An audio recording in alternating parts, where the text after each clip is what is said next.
Okay. Hello, YouTube. This is Patrick, the Vinyl Archivist. It is June 29th, 2022, and this is a contest response for Rachel's Ghost. This is her comeback themed contest because she's making a comeback after having her channel taken by YouTube, and now she's back up thanks to Michael 45 RPM. So there are 3 questions, very quick, and I won't be mentioning Stunty at all, Rachel, so just know that I will not be talking about Stunty. Okay, so question number 1. Show an album with a ghost on the cover, or an album, band, even a lyric, with ghost featured somewhere in the song. So I can do 2 of those with 1. Mine is The Outlaws. This is the album Ghost Riders.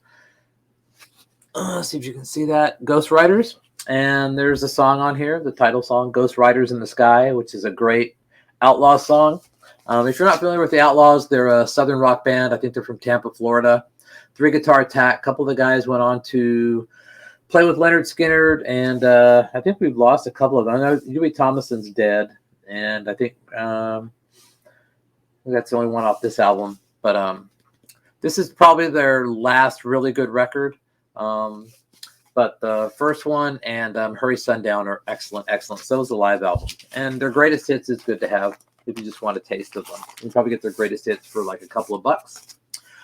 Question number 2. Show a comeback album or a song with a theme of resurrection or redemption of some sort. So I thought long and hard about this. And it wasn't a big commercial hit, but I'm going to go with Uriah Heep, Abominog. Worst album cover that doesn't fit the music at all. This is really kind of AOR, kind of melodic hard rock. So the interesting thing about this album is the album before this one was called Conquest, and I don't think I've ever seen that album. They had a singer named John Sloman, I think, sang on that one after John Lawton left the band, and it went nowhere in 1980. This came out in 1982. They brought Lee Kerslake back on drums, and he brought Bob Daisley with him. They had just been fired from the Blizzard of Oz sessions by Sharon Osbourne. So they had a new rhythm section, although Lee Kerslake was a longtime member, but Bob Daisley was in the band. And it was their first album without keyboard player Ken Hensley, which is interesting because Ken Hensley went on to join Blackfoot and made them kind of AOR. And you think he would have been on board with this change of theirs, but I don't know. Apparently he's not that easy to get along with. But they got a new singer named Peter Golby, who was really perfectly suited for this record. Half of them are covers, and it was actually the last time Uriah Heep had a song on the charts. But Uriah Heep, Abominog, this is a great record. Don't let the cover fool you. It's not a satanic heavy record. It is very melodic, and there's like a John Cougar song on here, Hot Night in a Cold Town.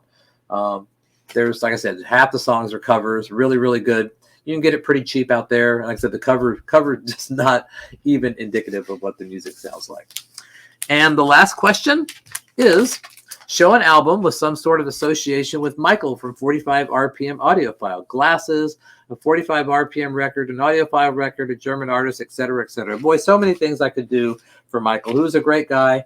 Don't always agree on favorite pressings, but you know, he's passionate about music, and that's all I really care about.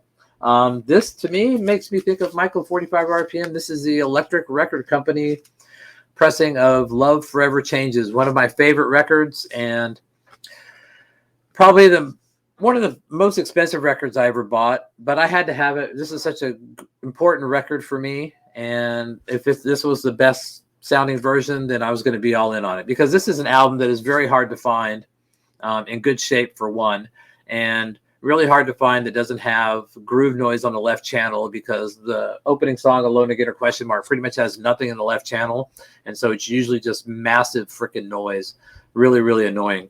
But I think Michael is the only other person besides me that I know of that has this record, and so this makes me think of Michael 45 RPM Audiophile. And that is my entry for your contest, Rachel. You know, you're one of the first people I met on YouTube as far as this live streaming thing goes, and you probably inspired me to start my own live streams, and thank you for that. You've been a great friend, and I'm happy to make this contest entry for you. So thanks, and see y'all later. Bye-bye.